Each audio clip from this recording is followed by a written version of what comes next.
नमस्कार दोस्तों, मैं राजेश कुमार मल बुद्धा इंजीनियरिंग कॉलेज से। तो वीडियो श्रृंखला की इस श्रेणी में हम ये देखेंगे कि आपका जो आपदा प्रबंधन है उसमें हमारी केंद्र सरकार और राज्य सरकार किस प्रकार से आपकी भूमिका निभाती हैं। अर्थात ये जो जब भी कोई आपदा आती है तो कौन कौन सी केंद्रीय एजेंसियां हैं तथा कौन कौन सी आपकी राज्य एजेंसियां हैं और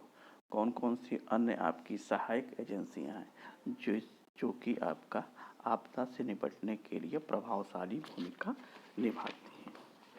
तो सबसे पहले हम इसके लिए देखेंगे आपका आपदा प्रबंधन में ये राष्ट्रीय स्तर पर कौन सी आपकी संस्था है। तो राष्ट्रीय स्तर पे कौन सी संस्था है, तो राष्ट्रीय स्तर पे जो संस्था है आपका आपदा प्रबंधन से निपटने के लिए उसका नाम है राष्ट्रीय आपदा प्रबंधन केंद्र, जिसको बोलते हैं नेशनल डिजास्टर मैनेजमेंट, या अगर इस एक्ट की अगर बात किया जाए तो इसका नाम है आपका नेशनल डिजास्टर मैनेजमेंट एक्ट, जिसको शॉर्ट में बोलते हैं NDMA। NDMA तो जो आपका NDMA या NDMA इसको 2005। तो जो NDMA है इसका गठन इतनी आसानी से नहीं हुआ था। जैसे कि आप जानते हैं कि भारत में कोई भी आपकी संस्था होती है, चाहे कोई भी कार्यविधि होती है, एक सरकारी सिस्टम से चलती है। तो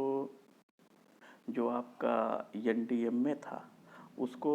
अगर इस तरह से कहा जाए, आपका उसके अगर इतिहास में जाया जाए तो जो NDMA था उसको 28 नवंबर 2005 में आपका लोकसभा में पेश किया गया था। तो यानी 2005 में आपका लोकसभा में पेश किया गया था। तो लोकसभा में आपका NDMA 28 नवंबर 2005 का पेश किया गया था।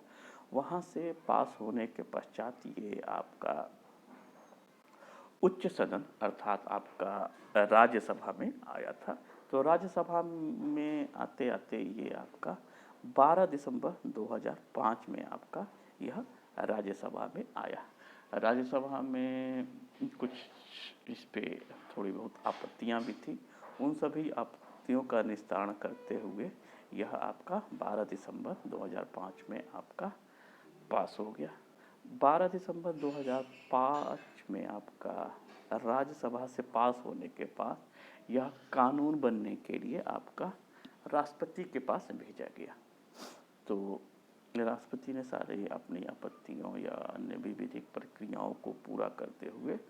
9 जनवरी सन 2006 में इस जो बिल था इस पे आपका साइन कर दिया। तो इस प्रकार भले ही इसका नाम आपका NDMA 2005 है, लेकिन अगर वास्तविक रूप से देखा जाए तो यह आपका 2006 में आपका ये जो हुआ था ये आपका NDMA पास हुआ था। तो जो NDMA होता है इसके में जितने भी आपके वो सदस्य होते हैं उन सदस्यों का जो ये कार्यकाल होता है वह आपका 5 वर्ष का होता है। और जो NDMA होता है यह गृह मंत्रालय की एक शाखा के रूप में काम करता है। परंतु जो इसका पदेन अधिकारी होता है, जो आपका अध्यक्ष होता है वो आपका प्रधानमंत्री होता है। प्रदेन अध्यक्ष का से तात्पर्य आपका ये होता है कि जिस भी समय में जो भी आपका प्रधानमंत्री पद को सुशोभित करेगा वही आपका NDMA का भी अध्यक्ष होगा। अब NDMA की जो आपकी कार्य समिति होती है, यानी जो राष्ट्रीय कार्य समिति होती है जिसको NEC बोलते हैं, NEC बोलते हैं। तो जो आपकी इसकी राष्ट्रीय कार्य समिति होती है उस कार्य समिति में आपका गृह, परमाणु ऊर्जा, रक्षा, पेयजल आपूर्ति, पर्यावरण, वन, वित्त, स्वास्थ्य, बिजली, ग्रामीण विकास, विज्ञान प्रौद्योगिकी मंत्रालय में के जो भी होते हैं सचिव स्तर के अधिकारी इसमें आपके शामिल होते हैं। अर्थात जन कल्याण से जुड़े हुए जितने भी आपके विभाग होते हैं, उन सभी विभागों के एक एक आपके सचिव स्तर के जो अधिकारी होते हैं, वह आपका राष्ट्रीय कार्यकारी समिति में अपना योगदान देते हैं। इन सबों के अलावा जो आपका अंतरिक्ष, दूरसंचार, शहरी विकास और जल संसाधन मंत्रालय के जो मुख्य सचिव होते हैं और गृह सचिव के साथ अध्यक्ष के रूप में काम करते हैं, लेकिन जो आपका मुख्य अध्यक्ष होता है वह आपका प्रधानमंत्री ही होता है। अर्थात जो आपके अंतरिक्ष, दूरसंचार, चाहे गृह मंत्रालय, ये जितने भी मंत्रालय होते हैं, यह आपका एक उसके अधिकारी के रूप में काम तो करते हैं, लेकिन जो आपका अंतिम निर्णय होता है, वह अंतिम निर्णय जो लेने का अधिकार होता है, वह आपका प्रधानमंत्री के पास ही होता है। अर्थात अगर कहा जाए, राष्ट्रीय स्तर पर जो भी अगर आपकी आपदा आती है, उसके जो भी प्रबंधन का जो अधिकार होता है, अंतिम जो अधिकार होता है, वह माननीय प्रधानमंत्री के पास ही होता है। अगर इस समय की ही बात किया जाए वर्तमान समय में, तो वर्तमान समय में आप ये जानते हैं कि भारत सहित पूरे विश्व में जो कोरोना महामारी है वह फैली हुई है। यद्यपि इस पर आपके हर मंत्रालय अपना सहयोग यथोचित अपना सहयोग दे रहे हैं, लेकिन जो परंतु इस सहयोग में भी जो अंतिम निर्णय है वह लेने का अधिकार हमारे प्रधानमंत्री जी को ही है। कई जो आपके इसी में कई प्रदेशों ने अपने लॉकडाउन को बढ़ा दिया था, लेकिन राष्ट्रीय स्तर पर लॉकडाउन बढ़ाने का जो भी आपकी घोषणा थी, वो हमारे माननीय प्रधानमंत्री जी ने ही की थी। या जो अन्य भी जो भी आपकी क्या क्या इस लॉकडाउन में हमको छूट देना चाहिए, या क्या क्या सुविधाओं को बहाल किया जाए, किन किन चीज़ों पे रोक लगाई जाए, किन किन चीज़ों को हम चालू किया जाए, या अगर उनको हम चालू भी किया जाए या उनको स्टार्ट भी किया जाए तो किस चरणबद्ध तरीके से स्टार्ट किया जाए। इन सबों पर अगर देशव्यापी अगर किसी को निर्णय लेना है तो उसके लिए हमारे प्रधानमंत्री जी ही अधिकृत हैं। अर्थात जो राष्ट्रीय आपदा का जो प्रबंधन होता है, उसका जो केंद्र बिंदु होता है, वह आपके माननीय प्रधानमंत्री होते हैं। और उनकी रक्षा के लिए अलग अलग विभागों को, जैसे कि गृह हो गया, रक्षा हो गया, पेयजल आपूर्ति हो गया, परिवहन हो गया, ये सभी लोग क्या करते हैं कि उनको सहयोग करते हैं। लेकिन जो आपका केंद्र बिंदु होता है वह आपका प्रधानमंत्री ही होता है। इस समय की भी अगर बात किया जाए तो सारे राज्य अपने अपने स्तर से जो विपत्ति या जो आपकी ये आपदा आई हुई है, अपने अपने तरीके से लड़ रहे हैं। लेकिन जो लड़ने का जो तरीका है, चाहे जो लड़ने के लिए जो भी आपका सहयोग है, उस सहयोग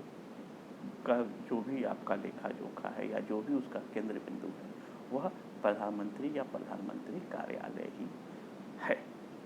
अब ये तो हो गया राष्ट्रीय स्तर पर। अब ये देखते हैं कि जो हमारा राज्य स्तर होता है, उस पर जो प्रबंधन का कार्य होता है वह कौन करता है। तो राज्य स्तर पर जो भी अलग अलग जो राज्य होते हैं, तो सारे राज्यों में राज्य आपदा प्रबंधन प्राधिकरण होता है, जिसको SDMA बोलते हैं, यानी कि स्टेट डिजास्टर मैनेजमेंट एक्ट बोलते हैं। तो जो स्टेट या राज्य आपदा प्रबंधन अधिकरण होता है या प्राधिकरण होता है, उसका जो अध्यक्ष होता है वो माननीय मुख्यमंत्री जी होते हैं, वो भी पदेन होते हैं। अर्थात जिस समय जो भी जिसकी भी गवर्नमेंट रहती है या जो भी आपका मुख्यमंत्री रहता है, वही आपका राज्य प्रबंधन प्राधिकरण का अध्यक्ष होता है। और अगर इसके सदस्यों की बात किया जाए तो 8 विभिन्न मंत्रालय के जो आपके सचिव स्तर के होते हैं वो इसके आपके सदस्य के रूप में होते हैं। तो जो ये 8 जो विभाग होते हैं, उन प्रमुख विभागों में अगर देखा जाए तो आपका सबसे पहले गृह विभाग होता है, फिर आपका वो रसदियों आपूर्ति विभाग होता है, फिर उसके बाद शहरी विकास मंत्रालय होता है, फिर ग्रामीण विकास मंत्रालय होता है, फिर पेयजल आपूर्ति होता है, फिर दूरसंचार होता है। इन सब विभागों के जो भी आपके सचिव स्तर के जो भी आपके अधिकारी होते हैं वह सभी इसमें आपके सदस्य के रूप में काम करते हैं। और यहाँ पे भी जो सदस्य होते हैं उनके जो आपके जो कार्यकाल होता है वह आपके 5 साल का होता है। इन अधिकारियों के अलावा कुछ विशेषज्ञ अधिकारी या अन्य अधिकारी भी होते हैं जो जो कि अन्य विभागों से इस प्राधिकरण में प्रतिनियुक्ति के आधार पर आते हैं, या कुछ जो आपके बहुत ही वरिष्ठ अधिकारी या जो अनुभवी अधिकारी होते हैं उनको सेवाकाल देकर भी इस राज्य आपदा प्राधिकरण में जोड़ा जाता है, जो कि समय समय पर अपने अनुभव और अपने जो भी आपका प्रशासनिक क्षमता रहता है उससे राज्य आपदा प्राधिकरणों को समय समय पर वो सलाह देते रहते हैं और अपनी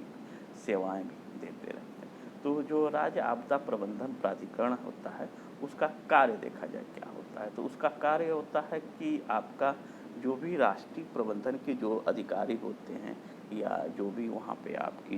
राष्ट्रीय आपदा प्रबंधन से जो भी हमको राज्यों को दिशा निर्देश मिलता है उन दिशा निर्देशों को क्या होता है वो राज्य में लागू कराना या और आगे आपका उसको फॉरवर्ड करना, मतलब जिलों तक ब्लॉकों तक आपका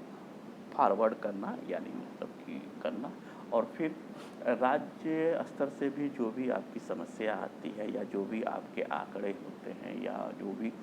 सूचनाएं होती हैं उन सूचनाओं का केंद्र के साथ आदान प्रदान करना, ये सब हो गया। फिर उसके बाद जिला स्तर के जो भी अधिकारी हैं या ब्लॉक अधिकारी हैं उनके सभी कार्यों को क्या करता है कि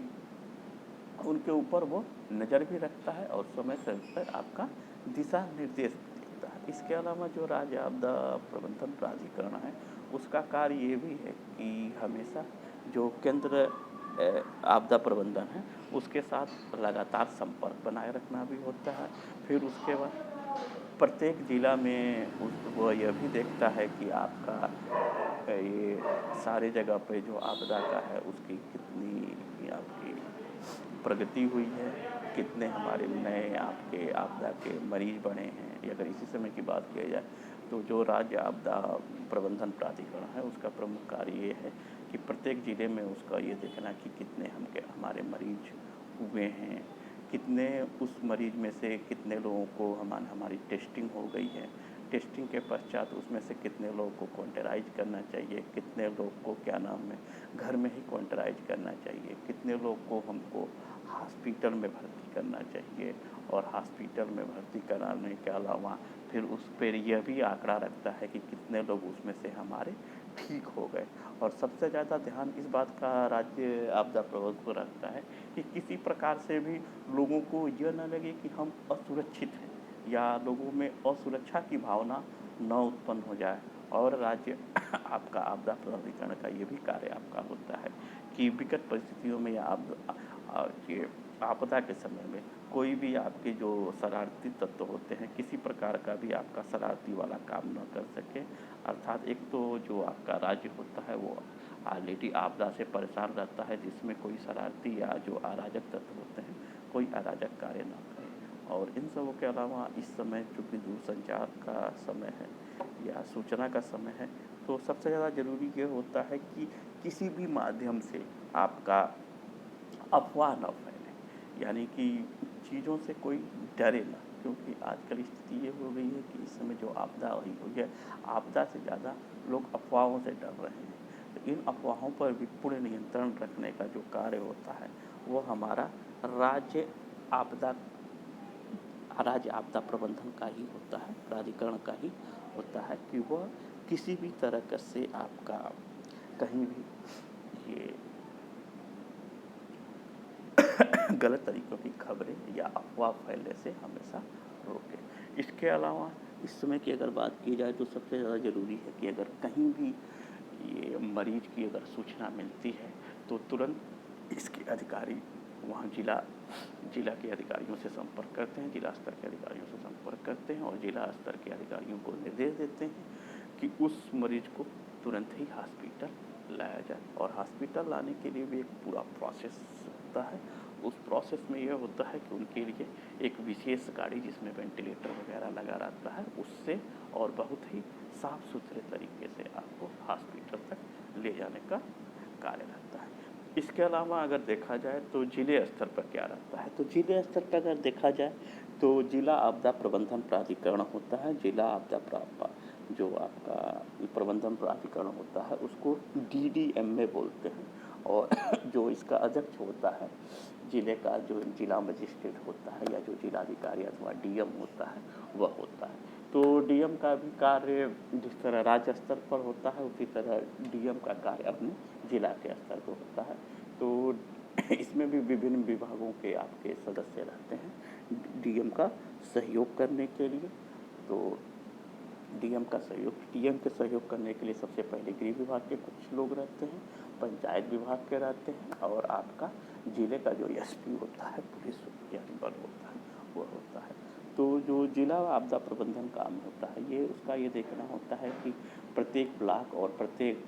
गाँव में आपका आपदा की क्या स्थिति है, उसके बाद राहत और बचाव का जो कार्य है वह सुचारू रूप से संचालित हो रहा है कि नहीं, कहीं पे भी आपके जो सरकारी कर्मचारी हैं किसी प्रकार की भी शिथिलता तो नहीं कर रहे हैं, अर्थात अपने कार्य अनमने तरीके से या अपनी पूरी कार्य क्षमता से वो सारा अपना कार्य कर रहे हैं कि नहीं, इन सबों का सारा जो आपका ये होता है देख रेख होता है वो जिला आपदा प्रबंधन प्राधिकरण करता है, जिसका अध्यक्ष आपका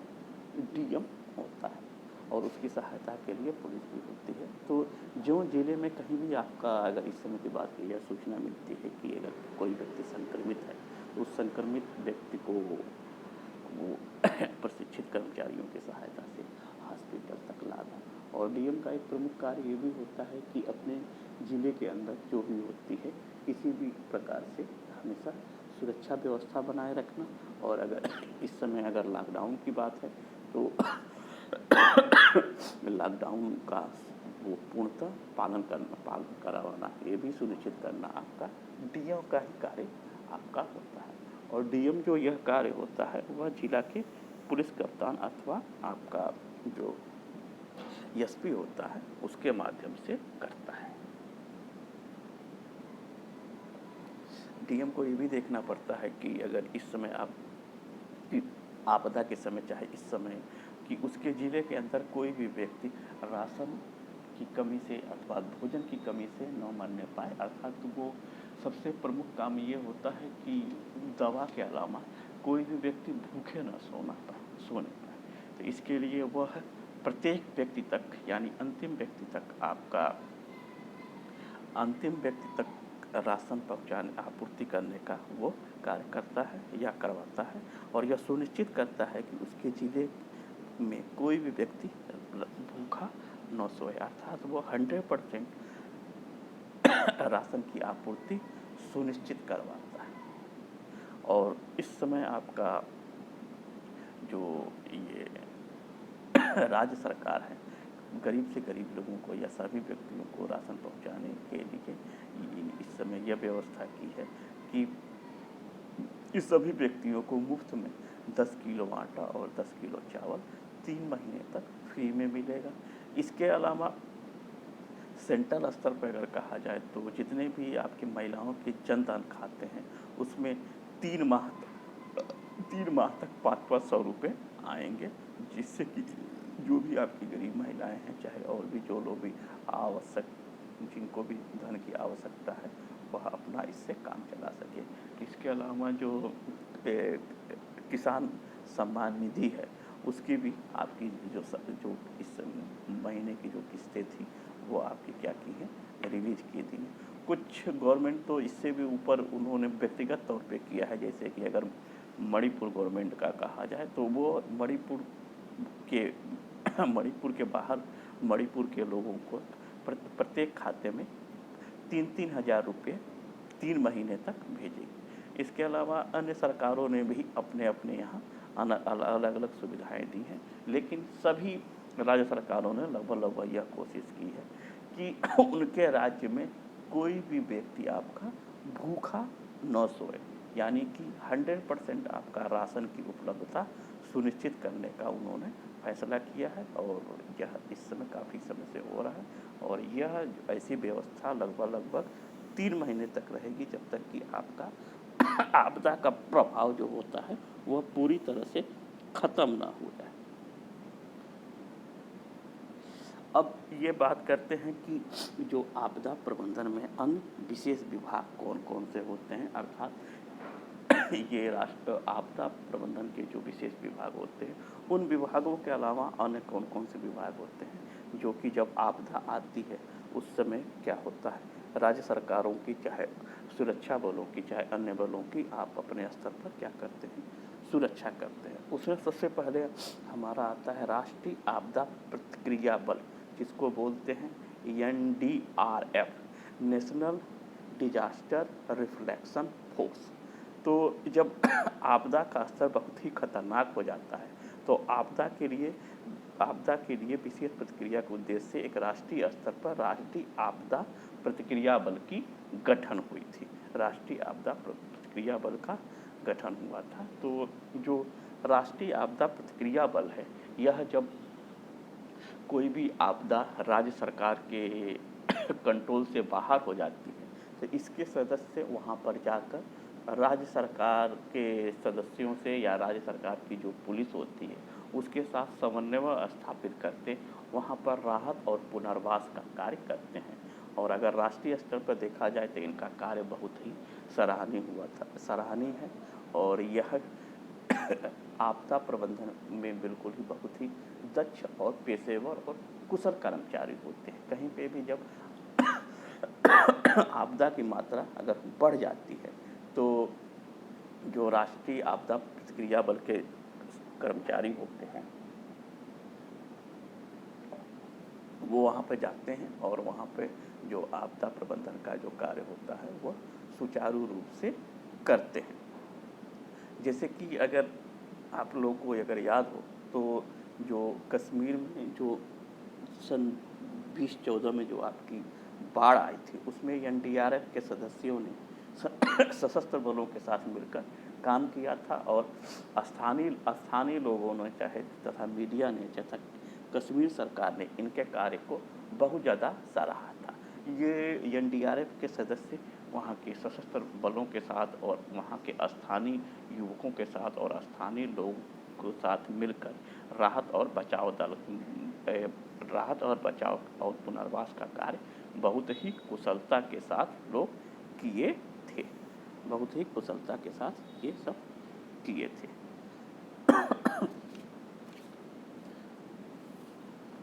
अब दूसरा ये होता है राष्ट्रीय कैडेट कोर, जिसको बोलते हैं NCC। तो जो NCC था, तो NCC का जो गठन हुआ था 1948 में हुआ था। जो NCC का जो गठन हुआ था वो 1948 में हुआ था। और जो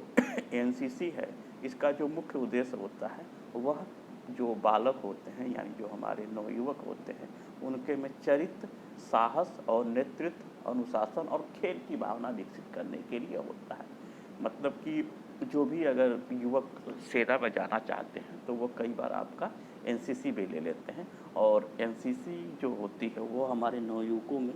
चरित्र, साहस और नेतृत्व तथा अनुशासन की भावना को क्या कर सकता है, विकसित करता है। लेकिन जब कभी भी आपदा आती है तो राज्य सरकार जो होती है वो NCC के सदस्यों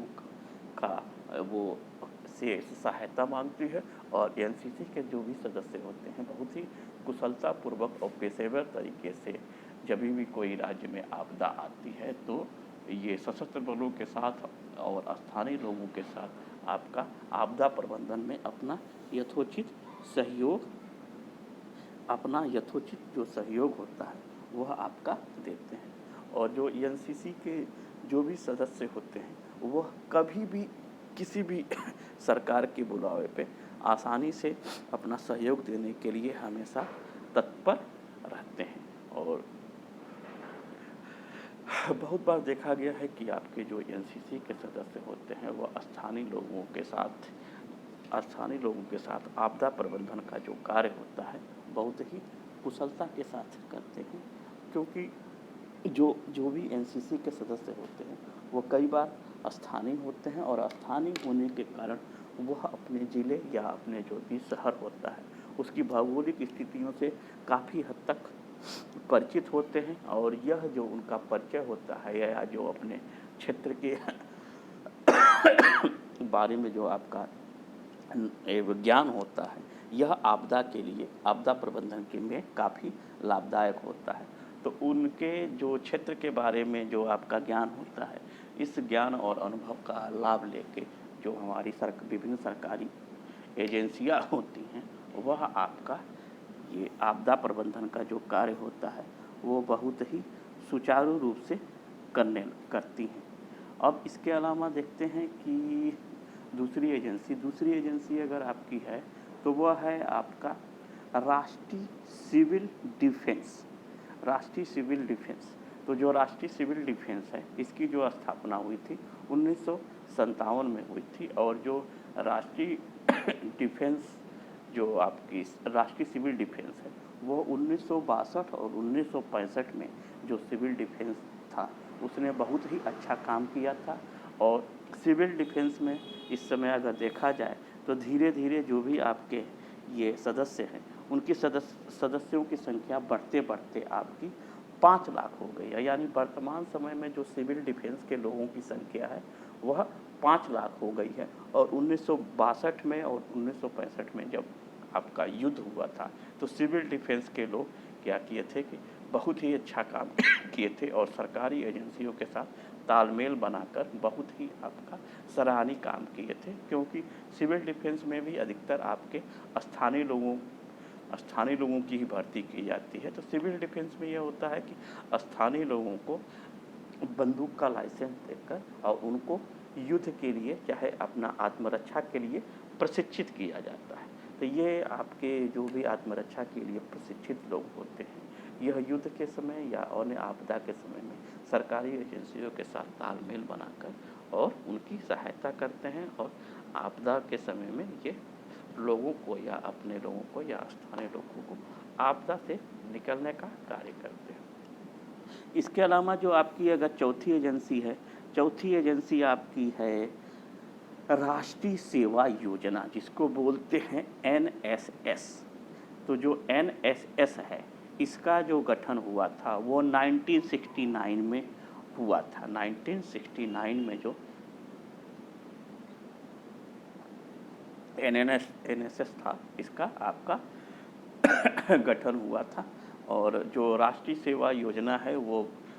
बहुत से कॉलेजों में और बहुत सी यूनिवर्सिटियों में अपने केंद्र बनाई रहती है। और NSS जो ज्वाइन करके बहुत से जो युवा होते हैं वो बहुत ही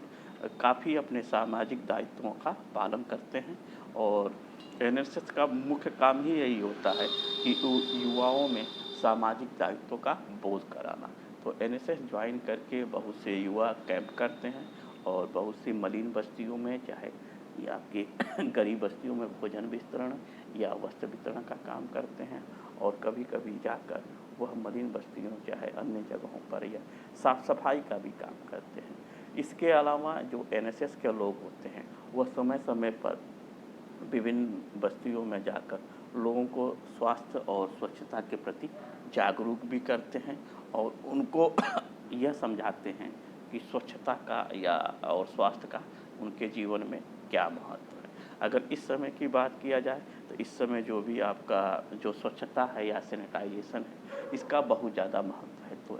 NSS के लोग विभिन्न आपकी बस्तियों में या विभिन्न लोगों में जाकर उनको हाथ धोने के तरीके बता रहे हैं और ये भी बता रहे हैं कि आप सस्ते से सस्ते जो सैनिटाइज़र होते हैं उसको किस प्रकार से बना सकते हैं, उनको किस प्रकार से यूज कर सकते हैं, या किस तरह से आप घरेलू चीज़ों से मिलकर किस हिसाब से आप मास्क बना सकते हैं और उनका किस प्रकार से आप यूज भी कर सकते हैं। और इन सबों के अलावा वह सोशल डिस्टेंसिंग के भी महत्व को लोगों को समझा रहे हैं। और बहुत अच्छी बात है कि लोग भी उनकी बातों को समझ रहे हैं और उनका आपका सहयोग कर रहे हैं। इस प्रकार जो NSS है वो इस समय आपदा निपटने में बहुत ही सराहनीय काम कर रहा है। इसके अलावा जो NSS था, जो तमिलनाडु में आपकी सुनामी आई थी उस समय भी इसने बहुत ही अच्छा काम किया था। सारी एजेंसी, सरकारी एजेंसियों के साथ तालमेल बैठाकर और आपदा प्रबंधन के लिए इसने बहुत ज़्यादा काम किया था। इन सबों के अलावा अगर देखा जाए तो एक नेहरू युवा केंद्र है। तो जो नेहरू युवा केंद्र है, इसकी जो स्थापना हुई थी वो 1972 में हुई थी, और जो वर्तमान समय में है वह आपका जो नेहरू युवा केंद्र है, युवा कल्याण एवं खेल मंत्रालय की एक आपकी संस्था है। तो ये भी आपका युवाओं में चरित्र, अनुशासन और खेल की भावना विकसित करती है। तो इस प्रकार इस वीडियो में हमने देखा कि किस प्रकार से हम